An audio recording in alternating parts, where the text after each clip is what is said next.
KNH News 24. स्कॉर्पिओतून दरोड्याची तयारी, एलसीबीचा सापळा आणि 4 आरोपी पकडले.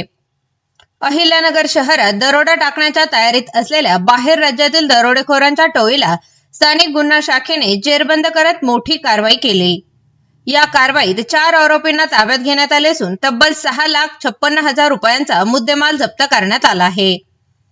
पोलीस अधीक्षक श्री सोमनाथ गार्गे यांच्या आदेशानुसार जिल्ह्यात दरोडा, घरफोडी आणि रोड रॉबरी गुन्हे रोखण्यासाठी विशेष पेट्रोलिंग सुरू आहे.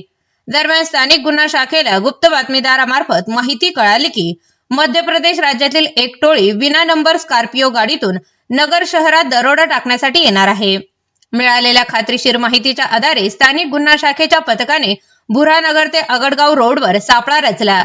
त्यावेळी एक पांढऱ्या रंगाची विना नंबर स्कॉर्पिओ गाडी दिसताच पोलिसांनी तत्काळ गाडी अडवली. गाडीतील 6 जण खाली उतरून जंगलाच्या दिशेने पळू लागले. मात्र पोलिसांनी पाठलाग करून 4 आरोपींना ताब्यात घेतले, तर 2 आरोपी फरार झाले आहेत. ताब्यात घेतलेल्या आरोपींमध्ये मध्य प्रदेश आणि अहिल्यानगर येथील आरोपींचा समावेश आहे. पोलिसांनी आरोपीची आणि गाडीची झडती घेतली असता गावठी कट्टा, जिवंत काडतूस, धारदार कुकरी, लोखंडी हत्यारे, मिरची powder, mobile phone, 805 litre diesel आणि विना नंबर महिंद्रा स्कॉर्पिओ गाडी असा एकूण 6,56,000 रुपयांचा मुद्देमाल जप्त करण्यात आला आहे. या प्रकरणी भिंगार कॅम्प पोलीस ठाण्यात भारतीय न्याय संहिता 2023 चे कलम 310(4), 310(5) तसेच आर्म ऍक्ट 325 व 425 प्रमाणे दरोडा तयारीचा गुन्हा दाखल करण्यात आला असून पुढील तपास पोलीस करत आहेत.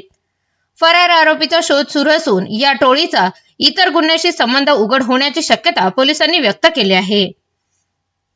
KNH न्यूज 24 साठी यासीन सय्यद.